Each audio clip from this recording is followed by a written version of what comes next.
بسم اللہ الرحمن الرحیم۔ آج کا ہمارا جو سبق ہے شرح تہذیب 30 نمبر سبق ہے مقدمہ۔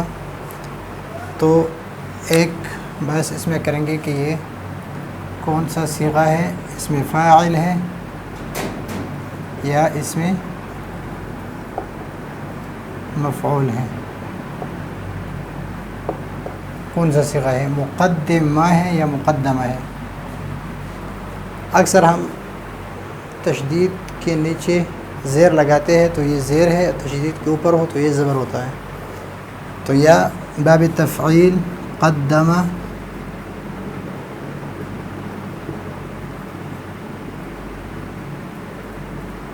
یقدم،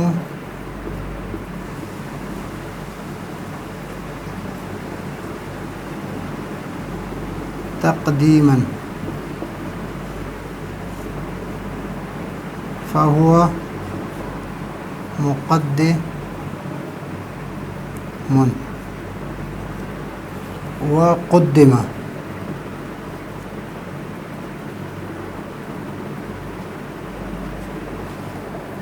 یقدم،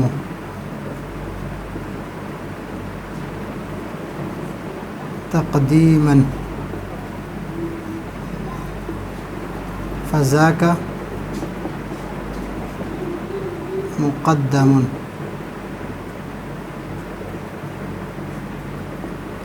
تو یہ مقدم یہ اسم فاعل ہے، یہ مقدم یہ اسم مفعول ہے۔ تو ابھی اس کے صیغے میں بات ہے کہ یہ اسم فاعل کا صیغہ ہے یا اسم مفعول کا صیغہ ہے۔ اگر اسم مفعول کا صیغہ ہو تو اس کا معنی یہ ہوگا کہ آگے کیا جانے والا، جس کو آگے کیا گیا ہو، جس کو آگے کیا گیا ہو اس کو مقدمہ کہتے ہیں، اور کسی کو آگے کر دے تو اس کو مقدمہ کہتے ہیں۔ تو اس پر اعتراض ہے کہ اگر اس کو مقدمہ صیغہ اسم مفعول سے کریں گے تو اس پر یہ اعتراض ہے کہ پھر اس کا ترجمہ ہوگا کہ اس کو کسی نے آگے کیا ہے، یعنی بحسب الذات یہ مستحق للتقدیم نہیں ہے بلکہ کسی نے اس کو مقدم کیا ہے، حالانکہ مقدمہ بحسب الذات یہ مستحق للتقدیم ہے، خود بخود، یعنی اس کا استحقاق یہ ہے کہ اس کو مقدم کیا جائے، یعنی اس کو پہلے لایا جائے۔ مقدمہ لایا بھی پہلے ہی لایا جاتا ہے، یعنی کوئی یعنی اس کا حق یہی ہے کہ اس کو پہلے لایا جائے، یعنی یہ خود پہلے آ جاتا ہے، کوئی اس کو لاتے نہیں ہے پہلے، تو اس کو مقدمہ۔ تو اس کا جواب یہ دے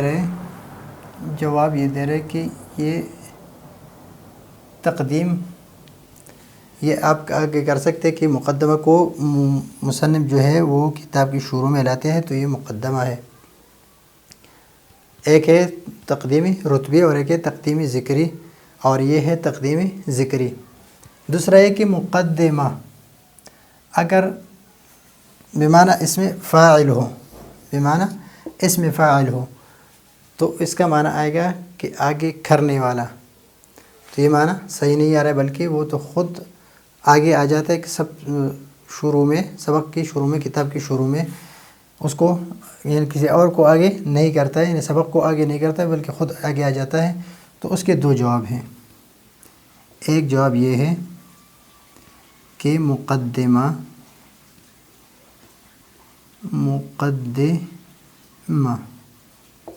صیغہ اسم فاعل ہے، لیکن باب تفعیل اگرچہ متعدی سے ہے، باب تفعیل یہ متعدی ابواب میں سے ہے، لیکن یہ بمعنی لازم ہے، بمعنی یعنی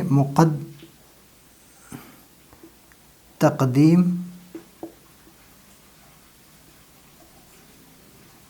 بمعنی تقدم ہے۔ تو مقدمہ بمعنی اسم فاعل ہے اور بمعنی متقدمۃ ہے،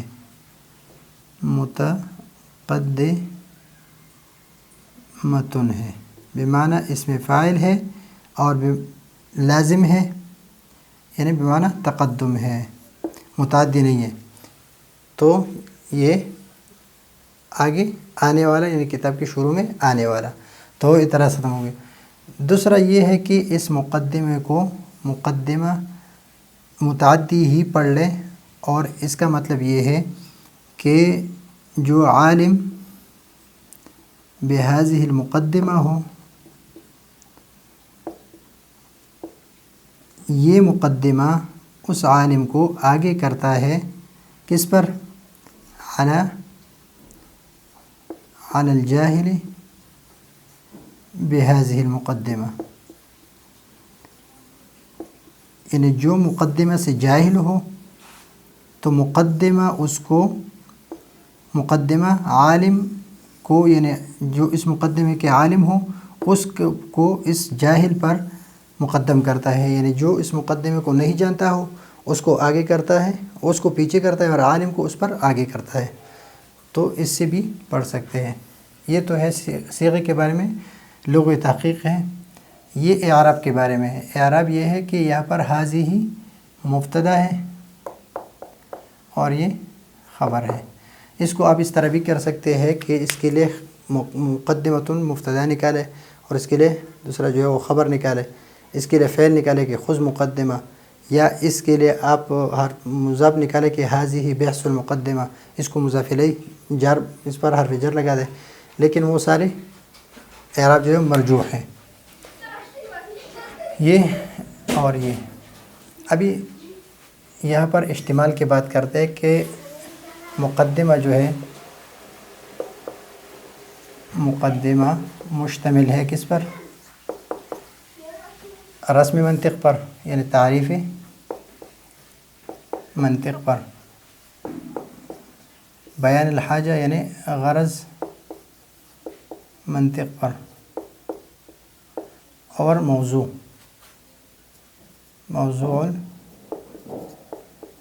منطق پر۔ ابھی یہ ماخذ کیا ہے اس کا، یعنی یہ لفظ جو ہے یہ مقدمہ یہ کہاں سے لیا گیا ہے؟ تو یہ لیا گیا ہے مقدمۃ الجیش سے، یعنی اس کا ماخذ ہے مقدمۃ الجیش۔ مقدمۃ الجیش، جیش کہتے ہیں لشکر کو، اور مقدمہ اس جماعت کو کہا جاتا ہے کہ جو لشکر سے پہلے بھیجے جاتے ہیں، جو لوگ بھیجے جاتے ہیں اور وہ پانی کا انتظام کرتے ہیں، جگہ کا انتظام کرتے ہیں، جگہ کو سیٹ کرتے ہیں، تو اس کو کہتے ہیں مقدمۃ الجیش۔ ابھی یہاں پر اس کا مصداق بیان کر رہے ہیں کہ مصداق اس کا کیا ہے۔ مصداق یہاں پر دو، ایک ہے مقدمۃ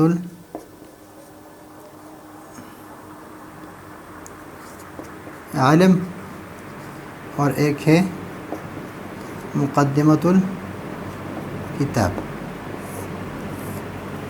مقدمۃ العلم اس کو کہتے ہیں کہ شارع فی العلم، یعنی واقف علی هذه المقدمہ، یہ شروع الشارع فی العلم جب یہ واقف ہوتا ہے کس پر؟ اس مقدمے پر، تو وہ شروع کرتا ہے علی بصیرت، بصیرت کے ساتھ اس علم میں شروع کرتا ہے۔ اگر شارع فی العلم واقف ہو اس مقدمے سے تو ان کا شروع کرنا علم میں، شروع فی العلم، یعنی ان کا علم میں شروع کرنا یہ اعلیٰ بصیرت ہے، یعنی اس کی شروع جو ہے وہ اعلیٰ بصیرت ہوگی، کس میں؟ علم میں، اگر اس کو مقدمہ معلوم ہو۔ تو مقدمۃ العلم میں تین چیزیں بیان کی جاتی ہے، ایک ہے تعریفی منطق، غرض منطق، اور موضوع منطق۔ اگر مقدمۃ الکتاب ہو تو مقدمہ کتاب کلام کا وہ حصہ جو مقصود سے پہلے لایا جاتا ہے، مقصود سے پہلے لایا جاتا ہے، اور اس کلام کے ساتھ ایک تو مقصود سے پہلے لایا جاتا ہے، یعنی طائفۃ الکلام مقصود سے پہلے لایا جاتا ہے، مقصود کے ساتھ ربط ہوتا ہے، اور ایک مقصود کے لیے نفع بخشو. 3 باتیں اس میں. اگر یہ باتیں جو میں نے آپ کو بیان کی ہے، آپ یہیں پر ابھی جب ہم اس کو حل کریں گے تو آپ کو آسانی ہوگی. والمراد منہا ہا ہونا، یہاں پر اس سے مراد کیا ہے؟ ان کان الکتاب، اگر کتاب جو ہم پہلے پڑھ چکے ہیں کہ کتاب جو ہے یا تو الفاظ ہیں یا معانی ہیں یا نقوش ہیں، یا الفاظ اور معانی ہے، یا الفاظ اور نقوش ہے، یا معانی اور نقوش ہے، اور یا ان تینوں کا مجموعہ ہے، تو 7 قسمیں اس میں بنتے ہیں. تو وہیں پر اگر کتاب سے مراد عبارت ہو عن الفاظ والعبارات، یعنی اگر الفاظ سے پہلی قسم یہ، اگر کتاب عبارت ہو الفاظ سے، جس طرح یہ ہے طائفۃ من الکلام، نمبر 1 یہ کلام کا ایک طائفہ ہو، ایک حصہ ہو. قدمت امام المقصود، 2 لارتباط المقصود بها، 3 ونفعها فيه، 4 طائفة من الكلام قدمت امام المقصود، مقصود سے پہلے لایا جاتا ہو. ارتباط المقصود بها، اس کا ربط ہو کس کے ساتھ؟ مقصود کے ساتھ، طائفہ کلام کے ساتھ. جو مقصود طائفہ کلام ہے جو مقصود سے پہلے لایا جاتا ہے، یعنی مقصود تو یہ طائفہ کلام ہے، یہ نہیں ہے طائفہ کلام نہیں، یہ طائفہ کلام جو ہے یہ مقصود کا حصہ ہے.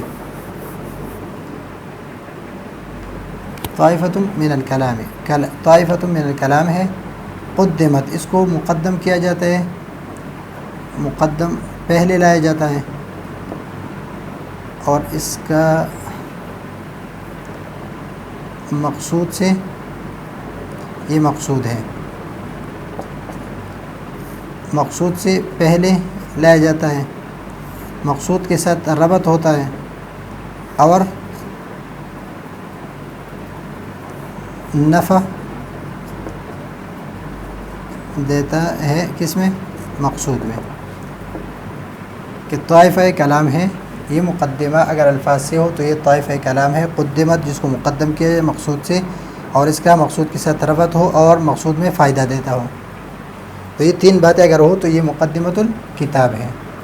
مقدمۃ الکتاب میں 4 باتیں جو ہے، ایک طائفہ من الکلام ہے، اور یہ طائفہ من الکلام جو ہے یہ مقصود سے پہلے لایا جاتا ہے، اور اس کا مقصود کے ساتھ ربط ہوتا ہے، اور اس کا مقصود کے لیے نفع دیتا ہے، یعنی مقصود میں نفع بخش ہوتا ہے. وَإِنْ كَانَ، یہ ان کانا اور یہ ان کانا، ان کانا عبارتن عن المعانی، اگر کتاب، ان کان الکتاب عبارت عن المعانی، نمبر 2 فالمراد من المقدمۃ، تو مقدمہ سے مراد ہے طائفۃ من المعانی، طائفۃ من الکلام، یہاں پر طائفۃ من المعانی یوجب الاطلاع علیہا بصیرۃ فی الشروع، تو اس پر اطلاع، اگر اطلاع آ جائے اس پر تو یہ فی الشروع میں بصیرت دیتا ہے. اگر اس پر اطلاع آ جائے، علیہا یعنی علی المقدمۃ، طائفۃ من المعانی یوجب الاطلاع علیہا، اگر اس پر اس کا اطلاع جو ہے یہ واجب کرتا ہے، بصیرۃ فی الشروع، شروع میں بصیرت کو، یعنی جب اس سے آپ اس سے واقف ہو جائے اور آپ اس کے بارے میں آپ جان لیں، تو آپ کسی علم میں بھی شروع کریں گے تو آپ کو بصیرت حاصل ہوگی۔ یہ ہے مقدموں کے بارے میں۔ تو یہ مقدمے سے مراد کون سا ہے؟ دونوں احتمال ہے اس میں، کہ اگر الفاظ ہے تو مقدمے سے مراد مقدمۃ الکتاب ہے، اگر معانی ہے تو مقدمے سے مراد مقدمۃ العلم ہے۔ وتجویز الاحتمالات الاخر فی الکتاب، تجویز الاحتمالات الاخر فی الکتاب، الاحتمالات الاخر فی الکتاب، الفاظ و معانی و نقوش و الفاظ اور معانی ہو، الفاظ اور نقوش و معانی اور نقوش اور یا سب کا مجموعہ ہو۔ یستدعی جوازها، وہ بھی جواز کا استدعا کرتے ہیں، فی المقدمۃ، مقدمہ میں، التی ہی جزء، اس لیے کہ یہ مقدمہ بھی جزءہ، جزء الکتاب ہے۔ مقدمہ کیا ہے؟ جزء الکتاب ہے۔ جب یہ جزء کتاب ہے تو یہ استدعا کرتے ہیں جواز کی ان احتمالات کی جو کتاب میں ذکر ہے۔ کتاب میں کون سے ہیں؟ کتاب کے بارے میں بتایا کہ اس کتاب سے مراد یا تو الفاظ ہے یا معانی ہے یا نقوش ہے، یا الفاظ اور معانی ہے، یا الفاظ اور نقوش ہے، یا معانی اور نقوش ہے، اور یا الفاظ، معانی اور نقوش تینوں ہیں۔ تو وہ احتمالات اس میں بھی آ سکتے ہیں، اس لیے کہ مقدمہ بھی اس کتاب کا جز ہے۔ لیکن القوم، لیکن قوم نے، لم یزیدوا علی الالفاظ والمعانی فی ھذا الباب، قوم نے ان دو چیزوں پر زیادہ کچھ بیان نہیں کیا ہے، صرف ان دو کا بیان کیا ہے کہ اگر عبارت و الفاظ سے یا عبارت و عن المعانی سے، اس پر قوم نے مزید کچھ زیادہ نہیں کہا، تو ہم نے بھی ان سے لیا ہے، تو ہم بھی اس کے بارے میں کچھ نہیں کہہ سکتے۔ تو یہ ہے آج کا ہمارا سبق۔ اگلے سبق کے لیے اجازت چاہتے ہیں۔ اللہ حافظ۔